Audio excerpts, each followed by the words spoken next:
We made the paper today, y'all. This is us in the newspaper, mentored by virtuosos. They definitely aren't talking about me. Hey everybody, it's the end of the day. It was kind of an uneventful day, but one of the highlights of the day was that I announced to the world that my YouTube channel is in existence on Instagram. It was a lot of fun. I played Heldenleben today and interrupted the Heldenleben by announcing the channel, which was, I thought, a fun way to do it. So if you have subscribed to the channel, that's awesome. If you haven't, just click the link below so you can keep up to date when I release different things.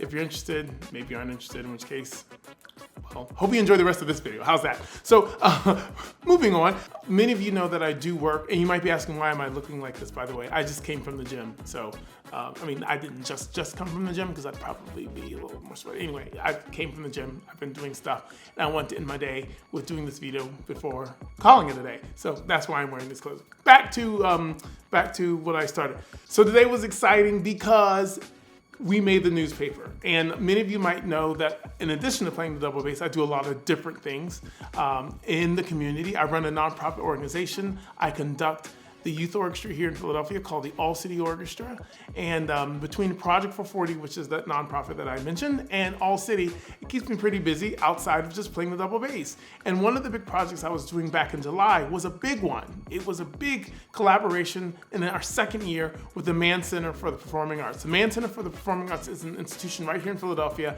It's an outdoor venue that hosts many outdoor big events. They can seat like 15 to 20,000 people. They have a big kind of like shed thing and then huge lawn. Well, we've had a camp that happened last year, the inaugural year, which was really successful. It was great. We had maybe 60 kids, young people from the school district and the surrounding areas to do this camp. Well, because of the pandemic, we could not do the camp this year, so we went virtual. And by going virtual, it presented some challenges, but it also was kind of a ray of hope for a lot of young people who haven't been able to connect with other musicians. So instead of just reaching 60 kids, we were able to reach 100 kids. And we made the paper today, y'all. This is us in the newspaper, mentored by virtuosos, students finale in sync. And you can see it has some picture of students. We have our actually Project 440 Teacher of the Year, Miss Aileen Romano Jackson, right here with a group of students. So this partnership, ACOSA, the All City Orchestra Summer Academy, is a partnership between the School District of Philadelphia, the Mann Center for the Performing Arts, Project 440, and the Philadelphia Orchestra. And those make them I guess I would even say the inaugural partners, because now there are many more who are joining to make this a success. Yours truly, is quoted a few times in this article. The first one I'll read. Yeah, the Academy's digitally convened middle school and high school musicians studied and practiced during the last 2 weeks of July alongside Philadelphia School District music teachers and players from the highest reaches of the Philadelphia Orchestra, the highest reaches. That's pretty high up. Yeah, because some of us are pretty tall. This was no gentle nudge into the 21st century, said orchestra bassist Joe Conyers. This was a full-out push over the edge, which is true. I know our industry has been struggling trying to see how can we be relevant in the 21st century and what are we gonna do and blah, blah, blah. If anything this pandemic has done, it has pushed us over the edge to figure that out really, really quickly. And providing resources to students like this who may not otherwise get them, pretty amazing. So, I mean, there's so many wonderful people to thank, the wonderful staff at the Mann, Naomi Gonzalez gets a special shout out at the Mann, who made all of this possible. But my colleagues in the orchestra, the fantastic teachers of the School District of Philadelphia who inspired me every day, every single time I get to work with the students of All City. And I want to just talk about it just a little bit before I go to bed. And that is, even before the lockdown, Conyers said he'd been constantly surprised by the stunning technical advances made by students just from their having observed performances found on YouTube. So the possibilities opened up this electronic version of ACOSA are what he calls a real opportunity to reimagine who we are and how we function and who we serve. We might look back on this as one of the best things that has happened to our industry. So I want to give that a little more context. Even here in Philadelphia, I've seen some incredible performances by young people, actually inspired by YouTube. Really, just kind of remarkable work. And it just kind of, to me, shows this kind of innate sense of how artistry wants to be found. And when young people find a way, they'll want to keep looking for ways to grow that artistry, even if they don't have the technical facility to do that. Y'all, that's why the work that we do in music is so important. Like, if you have this gift, if you are a classical musician, if you're, any trained, that's the word I'm looking for.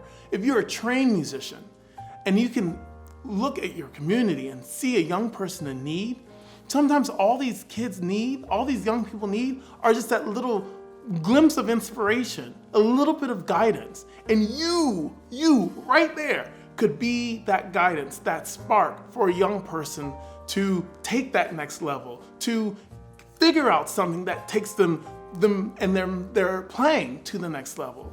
You could be that spark. And I think as musicians, people don't realize that. We spend most of our time like, oh, I'm not worthy, or I can't do this, or I'm always trying to. But you have gleaned so much fantastic information from teachers and mentors and master classes and all these resources. How can you then take that and share that with someone else? And I want to actually add to that by saying, this is something that's just not related to music. And this is one of my kind of calling cards as a human being on this planet. We are gifted with so many different things amongst all of us. It's what makes us human, and it's what makes us a civilization. All these different specialties that all of us have. And with all those specialties, wouldn't it just be something if we could just take all of that expertise and knowledge and share it with everyone we come in contact with? And what I mean by that is, there are young people in communities all over the world who just need opportunity, who never get a chance, who want to succeed, who want to have the best life possible for themselves and for their families and for their own children, but they never get that opportunity to ever realize that. Worse, a lot of these young people might choose something else to take their time and go down a path that isn't something that they wouldn't necessarily want themselves to become. And I always say, I'm just a bass player, y'all. But as a musician, this is something that excites me, because we do have something. And I'm not trying to get more kids to play the bass. I mean, the bass is great, but it's actually using music as a tool for these young people to see the world. And how can it lead them in the direction of finding success? And honestly, if they become musicians, that's great, because hopefully when they get older, they will have this innate sense inside of themselves to share their gifts with someone else. Y'all, that is what we in the world should be about, is helping each other. I don't know why it's so hard. It's actually kind of shocking to me.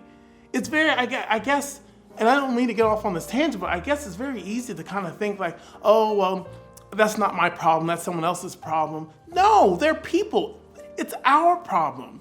And if our fellow citizens and our fellow humans are suffering or need help, how can we find a way to help them? Anyway, that is one of the reasons, well, one of the many reasons I work with the students of the School District of Philadelphia, because these are some of the most talented young people that I know.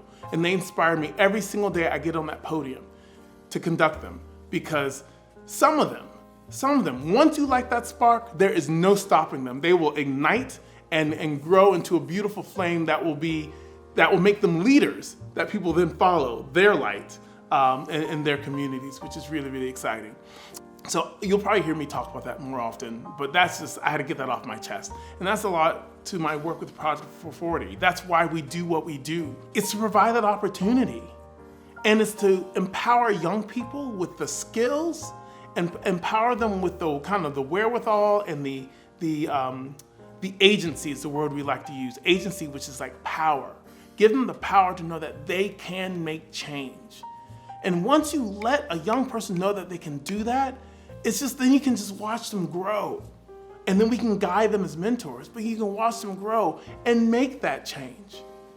Y'all, that's how we can make the world a better place. Anyway, so that's one thing. And the last part of the article says, we might look back on this as one of the best things that has happened to our industry. Classical music, for me, has for too long been behind these walls. And we play these great wonderful, fantastic concert. But what this pandemic has done is that it has forced us to question everything. I mean, it's been terrible. And that's why I was almost wish there was a little bit more specificity here about, I'm not saying that I'm happy that something as tragic as this pandemic has occurred.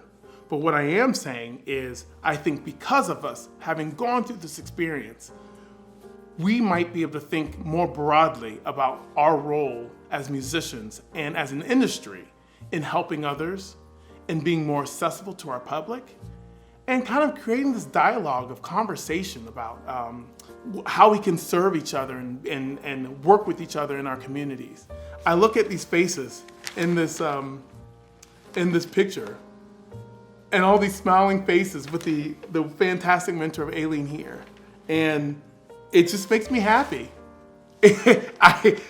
It makes me so happy. People ask me, why are you happy all the time? How can you have so much energy? They make me happy. They give me energy because they really are our future. And if you empower them with the tools that they need, they will only continue to impress and also help to make the world a better place.